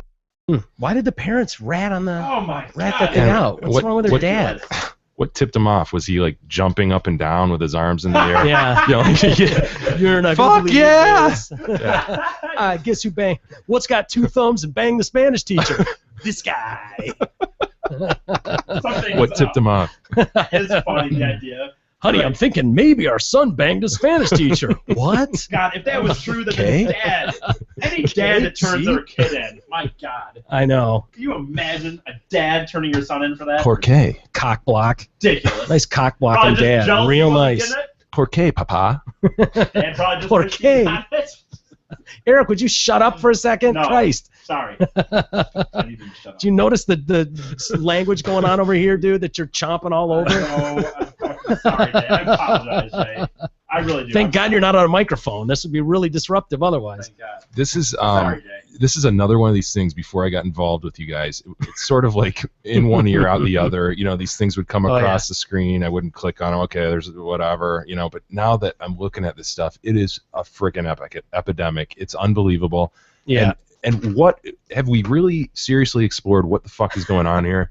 Because this is what I'm thinking. I'm thinking there's a lot of tenured teachers moved out, and so there's a lot more younger ones in, like straight out of college, straight out of Stockton, straight out of Stockton High, straight out of college. They're young. They're probably on the sluttier side in college. You know, they're used to doing whatever. Allegedly. And then you've got a bunch of young guys who are just. It's like meat working out and shit. Meat in a lion cage. I mean, they bring this chick in who's you know pretty good looking, 23, 24 years old, and these 15, 16, 17, bam, they're all over it. I mean, just every day trying to stay after class, every day trying to get an extra word in, trying to get to know her a little bit, and then finally she finds out, that guy's pretty hot. I know he's 16. Jizz. He's pretty hot. He's full of jizz. And with texting and stuff. Yeah. A little bit of what? Then it just becomes comfortable, and then all of a sudden you're in the faculty lounge. Yeah. With penetracion. With Senora Ronk. Is that how it works? Sounds pretty damn close, Jay. I'll be honest with you. The only thing that stands true today, as it did when we were in high school, when cavemen were in high school, is that male students at that age are going to fucking brag to anybody who will listen to me. That's not something you're going to keep quiet. That's the thing that these teachers don't seem to get. Like, I don't care how many times you go, this has to be our little secret. Dude. No 15-year-old boy who's banging his 30-year-old teacher is going to shut up. And as we've discussed, these are across the headlines every other day. How can these teachers? How can these teachers? They've got to be getting into these relationships. You feel it going this way. How can they not go? Whoa! You know what? That could be me. I'm 24. Do I really want to be a fucking sex predator? Yeah. Labeled that, thrown in jail for 3 years. I mean, how can they not put on the brakes? It's so weird to me. Because nobody thinks it's going to happen to them. It's the same thing with anything else. Any destructive behavior people do. It won't happen to me. What? Yeah, I can trust this guy. Those other guys, yeah, but I can this trust this guy one. won't. This guy, this 15-year-old. With a raging heart on every day. Full of jizz. full of piss and jizz and vinegar. A little bit of what? Jizz. Jizz. Yeah, there's no way they're going to shut up. But that's interesting, Jay. I've never heard anyone talk about the idea of tenured teachers moving out, because the thing I keep coming back to, and we've talked about before, where it's like, dude, you remember having a fraction of this many gorgeous women? They were all old. They were all hanging on, and I think as costs have gotten high, everyone's in. And then you talk about people who, it's not the idea of the teacher all buttoned up, prim and proper, who's a professional. Oh, they're fucking wearing yoga pants and shit now. Yeah. And she comes strutting in, and I don't care what age a girl is, and I don't care what age the guy is who's throwing the compliments. Every girl loves being told how hot she is, and there's no doubt you've got a room full of guys who are going, "Oh, Mrs. R, you're smoking today. Damn, girl." Senora R. Yeah, Senora. Oh, stop it, asshole. Uh-huh. You can just see it, and then it just gets comfortable over time, and next thing you know, boom! I banged her. I hit it. I fucked Ronk. High five.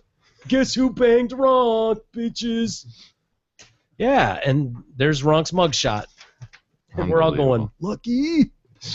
Luckiest boy alive. Yeah. Now, the other end of that pendulum, when the pendulum swings, it swings rather wide, to and fro, right? It's always swinging. When that Emotions, I don't know. Just when that emotions. pendulum, as Dicks will swing, when that pendulum comes back the other way, Does it get stories ugly? like this. No, it's bad, Jay. Monster. Needs to, yeah. That's when you set up in the village and you just string them up for the townspeople to see. You give us some facts here, Mike. Yeah, John Ballio, and what a gem this guy is. He works at the Christian radio station. Oh, he's just a good Christian. Well, he was raping a 12-year-old boy too. That's neither here nor there. Well, it is here. At least he admitted it, so I guess there won't be a trial. Can this look any more like a sad sack to you? Look at him. I can't believe I got caught with my dick in an ass. A 12-year-old boy's ass. Yeah. Moron. Dang, dude. Yeah. What the hell is wrong with you, man? He was arrested while at the Big Ticket Music Festival. He confessed to raping a 12-year-old boy. Yeah, he had some dude. The guy that ratted him out was like a kiddie porn mogul, I guess. That's who ratted him out? Yeah. He was arranging the. Why would he rat him out? He must have got caught. And he got busted. Yeah, he got busted and ratted. But Okay. he was setting up rendezvous. Right, Ronald with my Moser. man. Ronald Moser, you're talking about, is who he allegedly paid to arrange these sexual encounters with underage boys, which means I hear boys plural there, so it's probably not just the one. It's probably not a first-time offense.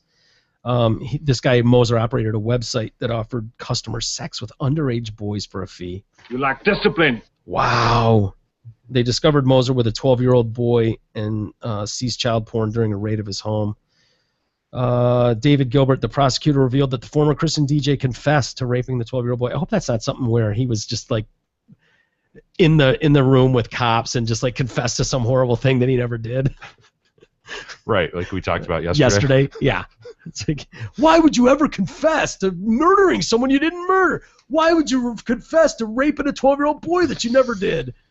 I was thirsty and hungry and I was tired. They said I could go home. The mental fatigue was great. They had me in there for almost 2 hours. I was dying. I wanted to go home. They said I could if I just signed some papers and said I raped him. So I did. Can I go home now, please? You said I could. You said I could go home if I just said I did it. Whatever, John. Seemed reasonable. Oh, man. He's being held without bail because the proof of the defendant's guilt is evident. Oh, like man. where he said he did it, yeah. Yeah, exactly. Apparently they don't look to, they take that rather seriously when you say, yeah, I'm the guy. Is that frowned upon? It is. Generally? It is frowned upon. And we're running low on time, but we should mention, have you heard about this new movie coming out that's kind of a, I don't want to say parody, but it is a parody. It's a comedy. And it's about North Korea. And yes. Their leader, Kim Jong-un, I think it's about, not Kim Jong-il, but Un's his son, the new kid, right? Yeah. The little pudgy fat kid. Who looks the same, kind of looks like Kim Jong-il, doesn't he? Just a younger, crazier version. But this North Korea has sent a stern warning out that the release of this new American comedy about a plot to assassinate Kim Jong-un would be an act of war. Hollywood movie is an act of war. Okay, if the U.S. government doesn't block the movies... So says Dennis Rodman's best friend. Right. If U.S. government doesn't block the movie's release, it will face stern and merciless retaliation. Retaliation. Act of war. Careery. It's Seth Rogen and James Franco's new movie. Let's see here. Franco's a producer and talk show host who landed an exclusive interview with the North Korean dictator and then are asked by the CIA to assassinate him. I've always thought about that. Yeah. These people, when you see him interviewing... Like Saddam or something? Yeah. It's like, come on, Brokaw, just take him out. Right there. You got your camera, have that a gun, and just a trigger. Bang! Yeah. Over. Game over. What are we talking about?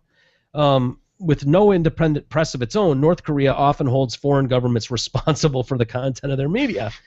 They're awesome. I love this guy. I know. He's a gem, isn't he? Pyongyang regularly warns Seoul to prevent its conservative press from mocking or criticizing its leadership, something banned within authoritarian North Korea, where the Kim family is revered. The current leader's late father, Kim Jong-il, was a noted movie buff. We know that. Lauded in the North for writing a treatise on film. Treatise. A treatise? Yeah. Is that what that is? Yeah. Never heard of that. English, motherfucker! Do Thank you you. speak it? He also ordered the kidnapping of South Korean dictator and producer Shin Sang-ok in '78, who spent years making movies for Kim before escaping. He kidnaps a guy. Make movies for me. For me? You making a movie for me? That's just great. So into kind of pop culture stuff. Yeah, that's so weird. It's like Mike Myers couldn't make a better of these guys. To me, these little pudgy dudes who love Michael Jordan. You know? Yeah. Are you kidding me? But they're so oppressive, and they won't let their people even watch movies. They're not even aware of like Hollywood movies. There's very few media's or American-made movies that are even played at all over there. And yet he's got like 20,000 movies in his collection. Yeah. A huge fan, loves them all, but none of you will watch a thing. You know watch a movie. You know what? You want to watch a Disney Cars? No! No Cars for you! You watch a Frozen, you die! No! Put on the Frozen. I want to watch a funny movie. A little bit like the soup now. Shut up, you! Oh, sorry, sir. Yes, sir. No movie for you! No soup for you! But I thought it's what better time to pull up the 50 fascinating facts about Kim Jong-il. His pop was a unique kind of guy. Yeah, so that's Kim Jong-il on the left, I'm assuming, and that's Fatso that's in there now, right? Yeah. These are great. I'm sure we've all heard these, but they're still worth looking at again. According to his biography, Dear Leader, as they call him, North Korea's Dear Leader, Kim Jong-il, he first picked up a golf club in '94 at North Korea's only golf course. He shot a 38 under par that included no fewer than 11. With his performance, he reportedly immediately declared, Eric, I mean, seriously, right. you have at least you've had so many holes in one in your first round of golf. You say 11. At that point, what to prove? Yeah, leave on top of the game. Guy, Christ, shot a 38 under par, one day out. Now we're not talking putt either. You try and do that. They say he had 20,000 plus videotapes in his collection. Oh, Cars, Frozen. Kim was 5'2" tall. He wore lifts in his shoes. I love that. I know you love the lift guys. Gotta love the lift guys. Fellas. He's so wee, yet so dangerous. So wee and so dangerous in that little wee package. He was suspected of killing his younger brother Kim Soo-ror when he was 5 after the child drowned in the family swimming pool in their mansion. Oh my God! The claims were never proved. He drowned his 5-year-old brother. It's like even at that age, he was a ruthless leader, right? Yeah. Wow. I just picture the little guy with little legs like Yosemite Sam. Yeah, just those little tiny legs. Oh, you vermin! With those little boots. Those little boots coming off him. Yeah. Picture him lighting a match. Yeah. Running up the steps. Getting up to the top and... Boo! Varmint! Yeah. Look at his little legs, dude. Ooh! I'll get you, rabbit. Those are his legs for sure. Look at him. With the little lift boots, for sure. Look at that. Look at him there. That's about the age where you would have drowned the brother. Damn, Look dude. at him. Look at that The face. little killer. Yeah, doesn't he look like a monster right there? Yeah, little Damien Omen Little guy. varmint. Ooh, I'll get you, Kim Shura. You rascal little varmint, I'll get you. He was born on February 16th, 1942, age 69. Thank you, Eric. In a secret military camp on the North Korean border, his official biography says, but Soviet records claim he was born in 1941 in some village in Russia, where his parents were in exile during the occupation. So he actually admits being born. I could see him being like, "Oh, I just arrived on a cloud." 69. He admits being born, though. He does admit being born. I thought he said he could live forever, though. and he's Yeah, dead. So it's proven not true. Yeah. well, maybe he's just gone. Yeah. He decided He'll be back. he wanted to go. In 1960, he began to study economics. Department University, graduated for. Okay, sorry, I want to find some of the I better love ones. everything about these guys. Though. I love their little outfits. You know, the high collar thing. I love their haircuts. Yeah, I just love them. the sunglasses. Are you a big fan of the shades? I love them, man. Wow. We don't talk about these cats enough. Get a room, Jay. They are With these two. unbelievable characters. That they are world leaders is unbelievable, man. Not only world leaders, Jay. He was known by more than 50 names, including Dear Leader, Supreme Leader, Extra Supreme Burrito Leader. What? No, I'm kidding. Eric. Dude, every now and then there's like twice a show Where he where buys something. oh my god, dude, you know, he claims to be like, you know, all the master of sarcasm, right? Mm-hmm. Maybe of his own, he cannot identify it. Every he now and then struggles with it. he's like the most literalist. It's a trait. It's something that most I don't want to say retarded because that's not correct nowadays. What are you supposed to say? The El Retardos, whatever. I think that's the politically correct term. El Retardos have trouble with picking up subtleties like sarcasm. Yeah. Which I think, you know, not that Eric's El Retardo, but he's probably He's on the some spectrum. borderline. Yeah, On the he's spectrum. right on the edge. Like normal people have a spectrum that starts at like 50 to 150. Eric's like 50 on Yeah. a good day, 49 and a half. Right on But the he edge. bleeds into 50, so he is normal. I'm not saying he's a retard. I would never say that. He's not like at all. missing a chromosome. Well, not a full one. We could I say don't know. that. I guess I disagree because I think I'm pretty good at sarcasm, but Supreme Burrito Leader. What? What? They actually what? called him Supreme Burrito Leader? Do they even have burritos there? What? okay. Look at all those other names. That's when he creeps into the 49 Okay, area. yeah, He's yeah. like, lean and Just retard. right off the edge there. The guy claims to have golfed a 38 under par. He has those names. It would not be out of realm that the guy could Okay, have maybe. that's fair. That's fair. A retard wouldn't come up with that argument. That's fair. But he did truly have 50 names that he went by, including Dear Leader, Supreme Leader, Our Father, the General, and Generalissimo.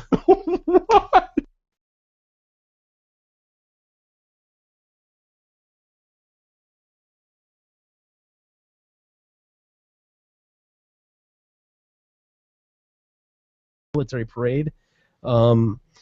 In Pyongyang, he said into the microphone at the grandstand, "Glory to the heroic soldiers of the Korean People's Army." Applause broke out in the crowds, and the parade participants cheered. Okay. Wow. Wonderful. That's a great fact to know. Look at his glasses, though. Those are like those old lady glasses that go over a set of glasses. You know, Yeah, how the when old they- ladies take the sunglasses and they actually put them over their regular glasses. Mhm. That's what he's wearing, man. Yeah, like when they go to the eye doctor and they put drops in. Yeah. They have to wear those. yeah. I had LASIK and I came home with those, man. That was like, Did you really? Oh my gosh. Oh, Really? changed my life. Really? Awesome. I want to get it, but it just money obviously is an issue too. But Yeah. just the free. Jay's flush. Yeah, wow. Man, that's another thing, by the way. Yeah. Now look at doctors, It's a luxury thing. eye It's a luxury surgery, thing. Talking about It's cosmetic surgery. Yeah, It really is. This is It's no different than this is penis before enlargement. when I was employed, I had this. Did you have the doctor come to your palace, or did you? Dude, I'm telling you, it's the best No, money dude, spent. If anybody's thinking about doing it, do it, man. I do want to do it. It's just I do say the worry is me is I'm the 1 in a million that I'll get the problem because I know someone that did it that had problems and they had to go and have multiple surgeries. Oh wow. Yeah. So you'd be the 2 in the yeah, million then. Yeah. Well, yes.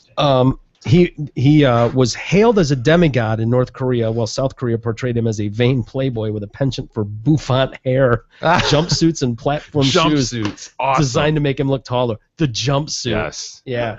Good look. He traveled by private train for state visits, a decision believed to be connected to his apparent fear of flying. He and his father both shared that. Let's see here. There's a few more that were pretty good. Because at his death, his father was named Eternal President. Kim never officially became president of North Korea. Eternal President. What a ridiculous situation. He could only achieve Generalissimo status. Generalissimo. Can you imagine That's that? right. This is the highest he could go. Our country, you know what I mean? Like this idea, like, oh, now he can't be named Eternal President. At university, it was claimed in his biography that he wrote no fewer at university. While he was at university, his bio claimed he wrote no fewer than 1,500 books in 3 years. No fewer than. So it could be 20,000 or 2,000. His all-time favorite movies: Rambo, Friday the 13th, Godzilla, and The Eternal Bosom of Hot Love. What? You can't make this stuff up, Jay. An eclectic list for sure. He was a big fan of Elizabeth Taylor. Let's see. Oh, he also apparently composed 6 operas. Bet you didn't know that. And enjoyed staging musicals. It's unreal. I can't believe they even exist. I really can't. Yeah. He owned 17 opulent mansions. Wow. He reportedly spread the myth across North Korea that he could control the weather with his moods as if by magic. What? I love it. Oh, that's awesome.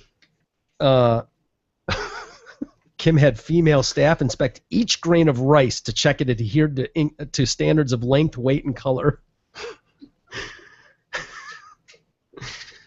Oh, my God. He forced waitresses at restaurants frequented by foreigners in Pyongyang to have cosmetic surgery in order to appear more Western. Wow. But what I don't get about that, I guess, is just how against the Western. He reportedly drank 450,000 pounds. Is the L, the squiggly L there, is that pounds? Let me see. Or you can't drink pounds, can you? Oh, yeah. Yeah. Oh, pounds, the dollar amount, or the right. monetary, yeah. Monetary amount. He reportedly drank 450,000 pounds of cognac each year in a country where average income was about 580 pounds. Fuck. 580. He drank 450,000. Dude. Yeah. He had a pension. That's almost $1 million. That's like $800,000. Yeah. Wow. Dick. A recent new list of luxury imports now also reveals a penchant for Chinese dolphins, French poodles, and African aphrodisiacs, and is said to have developed a palate for donkey meat, as well as lobster and expensive French wine. Right. Why not? Exactly. Chinese dolphins? Chinese dolphins, yeah. Why wouldn't you? I thought dolphins were dolphins. Chinese dolphins? Yeah, I didn't know there were Chinese dolphins, but I won't even say what they look like. I won't even go there. Oh, jeez. What? Nothing. I'm not going to say anything. Just let that sit there for a while. How's Eid, by the way? How's Eid? Is he doing good? Eid's doing awesome. Yeah? I got a new picture upstairs of him. I want to see him. He looks awesome. 3 months old now? 2? 4 years? I don't know if he's 8 or 9? I don't know. I think he said no. He hasn't had a birthday yet. He was born a few weeks ago. What are you talking Yeah, about? my nephew. Eid or Reed. Oh, the kid. Yeah. A personality evaluation report on him, not on Eid, but on Kim Jong-il, compiled by psychiatrists, suggests that the Big Six group of personality disorders: sadistic, paranoid, antisocial, narcissistic, schizoid, and schizotypal. What is that? Doesn't matter. Which were shared by dictators Hitler, Stalin, Hussein, also dominant in Kim Jong-il. Satellite imagery recently showed that he had installed a series of loopy water slides. Jesus. I'm just saying. That's about it. I wish I would have highlighted these earlier, but God, they're so damn funny. No, it would be like if you and I sat down and just tried to come up with the most absurd things we could about the guy. Mm-hmm. And that was his life. Unreal. Yeah, look at that. Look at this woman reacting to his death. Oh, the gnashing of teeth. And we've always heard that too, that they had to react a certain way, like they absolutely were watched by military, and if you didn't react the proper way, shot in the head. Yeah, that you could be arrested for that, not displaying the proper kind of outcry or sorrow. Thank you, Timko. Sorrow for the supreme burrito being. Generalissimo. Yeah, if you weren't displaying enough jizz for the supreme burrito, being that a little bit of what? Jizz. Oh. By the way, 5 years ago, Michael Jackson died 5 years ago. Yesterday, yeah. Can you believe that? No, I can't. It feels like 2 or 3 months ago. It does.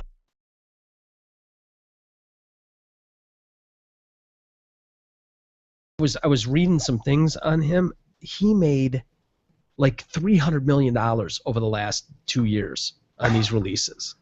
A dead guy. I haven't made 10 grand in the last 2 years or year. He made 310 million. Holy Jesus. Dick.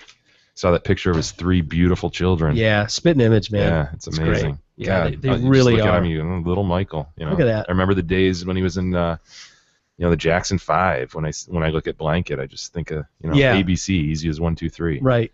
Well, when are they going to start singing and dance? I mean, they got to be starting their careers, the right? Genes. The genes are there, so obviously they'll be moonwalking across our stages in no time. They'll be in the American what's her Idol. name couldn't stop, doesn't want to kill herself anymore. Yeah, right. Yeah, what did she take a bunch of aspirin and try to slit her wrist or something? Oh, because they're horrible. Oh, I have so much money. I must go. I have to look into more too. Blanket, I think, is doing like karate or something. Something like he's doing karate. He is. Yeah. Yep. Anyway, yeah, that is so funny that this ongoing, like, oh yeah, his kids. Yeah. And nobody, I just scratch my head like, really, we're all gonna just pretend these are his kids, right? Okay, okay, we're all still doing that. We're all still pretending these are actually these white, blue-eyed, light-skinned, straight-haired white people are his kids. Okay, great, that's awesome. Okay, all right, as long as we're all on board with this. Okay, good, wonderful. I can't wait to hear him sing. I bet they sound just like him. Ooh. Dude, that just must be, there's so many things we do like your opinion or stuff on this show that we do, that it just makes me think sometimes, like when I watch like the Entertainment Tonights or something, and just and all this, nobody in the national media can come out once. Yeah, Entertainment Tonight. So plastic. Yeah, they're so foofy. It just gets me more and more when I hear you say things like this, and I think about watching those shows, and I just think, like, dude, I know it wouldn't matter, but like I always just hope that at least, even though they're stupid to realize is our, Well, it's funny when you see them interview them when they do those interviews. Hey, we're Michael Jackson's kids, and they go the big sappy thing, and it's like, oh, we were such fans of your father. Do you think you'll follow in his footsteps? And it's like, is that a joke? There's no. That's like me following in his footsteps, because I'm really about as related to Michael Jackson as Paris and Blanket are. Seriously, we're about as closely related to Michael Jackson's blood genes as they are. So to act as if, well, you think you'll have following Pop's footsteps, and what, be an oral surgeon like their father? Right. I mean, seriously, you did stop pretending like. Oh, they're so ridiculous. They're Michael's kids somehow. Stop it. Oh, and Michael, even when he was alive, and Michael was hugging his kids. It's like they're not hugging random white children. Right. You should know that gets him into trouble. Yeah. Stop doing that. You would never do that with your own kid. And on that note, as we've insulted the Jacksons, on the 5th anniversary. That must infuriate. Yeah, on the 5th anniversary, right? That must infuriate that family, though. They're sitting there at the dinner table with these random 3 white kids down at the end having dinner, going, "Those motherfuckers." And now, look at the white man. Fuck, in the end, even a white man's taking our money. Look at these 3 motherfuckers down here at the end of the table. Jackson dies, we're his fucking family, and these white motherfuckers are getting all his money. And Dude, I never thought about that. That's so true, man. Wouldn't that be? Yes. You'd be like, what? Just Tito sitting out at the end of the table, and his kids, Jafara and Jafar and Titolini or whatever their names. Mercedes. Yeah. No. Oh, I think. Are you saying just real sitting names? down there? Just no, yeah, real names. It was okay. Jafar and Jafara and Tito and something. Yeah, Marlon. No, all those people. Yeah, I'm trying to remember the name of his actual kids. Tito, I think it was Tito's or Jermaine's kids. Jermaine, Your Majesty. Yeah. Come on, dude. I'm dead serious. Your Majesty is one of Jermaine's kids. Imagine Your Majesty sitting at the end of the table, just looking over his spoon, just like, you mother. These white kids down here sitting at this table with us. We got to sit and eat with these white motherfuckers every day, and they get all Michael's money. And they're getting more now. Do you see that? Their allowance is up now. Up to $8 million now. Why not? Give it to the white folks. Hell yeah. They're all listed here, Mike. Your Majesty, Jafar, Autumn, Jeremy Maldonado, Jermaine Jackson Jr., Don Jackson, Jamie Jackson. Hi, I'm Don Jackson. Jordan, Jourdynn, Dante Randall Jackson. Yep. Hi, I'm Don Jackson. Can one of those brothers of mine give me some juice, please? Your Majesty, would you give me some juice, please? Have Jafar find me a juice. I'm Don. I'm going to bed now. All right, we should wrap the show. Jafar. Don't you want to name your kid Your Majesty now? Yeah, gotta rethink it. Anyway, let's call it a day. But we'll be back tomorrow for a Friday edition of the Detroit Cast. The weekend already. Can you believe it? Yeah, thanks everybody for tuning in, checking out the show. We certainly appreciate it. And please pass the word on. Tell people to listen. Hit the donate button. Go buy a shirt or T-shirt or bumper sticker or whatever in the store. Every little bit helps. Send us an email. We do have a few. We'll get to them. We're just kind of out of time today, but I promise you we'll read some tomorrow and maybe do some Ask Eric as well. But the DetroitCast@gmail.com. Send them our way. Thank you. We'll see you tomorrow.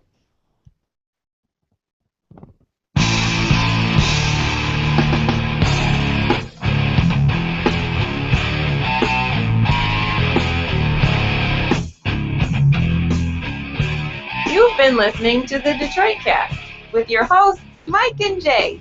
From all of us at Radio for One Studios, thank you for listening. And as always, thank you, Detroit. Listen to God, watch you grow. You know not what remains that love. A little bit of what?